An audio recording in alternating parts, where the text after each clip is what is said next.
ఇంకొక అంటే నాకు ఎక్కడ గమ్మత్ అనిపిస్తుంది అంటే, నేను ఆంధ్రాకి పోయి ఇంటర్మీడియట్ చదువుకుంటే తప్పట, కానీ ఆయన ఆంధ్రాకి వెళ్ళి అల్లుడిని మాత్రం తెచ్చుకోవచ్చట. ఈ అమ్మ ఇది ఎక్కడ కథ రాబోయ్.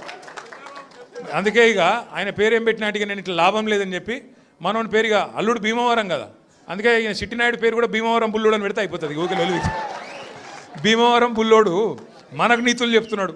అరే ఆంధ్ర అంటే మరి ఆంధ్ర వాళ్ళ ఓట్లు కావాలి, ఆంధ్ర వాళ్ళ చుట్టూ తిరగాలి, కానీ మళ్ళీ ఆంధ్రాని మాత్రం నేను పోయి చదువుకుంటే నీకు నచ్చినది, నీకేం బాధ అవుతుంది నాకు అర్థం కాదు.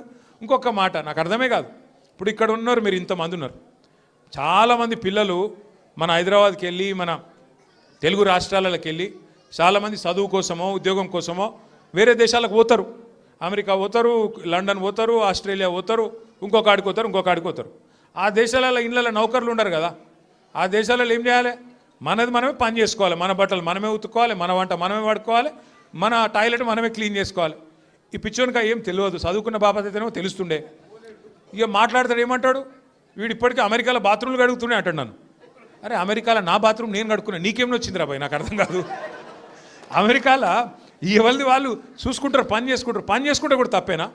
ఎవరి ఇళ్ళలో వాళ్ళు బాసాన్లు తోముకుంటే తప్ప, ఎవరి ఇళ్ళలో వాళ్ళు బట్టలు ఉతుకుంటే తప్ప అంటే మరి మా ఆడపిల్లలు మీరు అందరు ఉన్నారు, ఇంటి పని అంతా మీరే చేస్తారు, మరి ఇంటి పని మొత్తం మీరు చేస్తారు తప్ప అది? అట్లా మేము కూడా చదువుకున్నప్పుడు అమెరికాలో ఇంట్లో ఎవడుంటాడు మరి?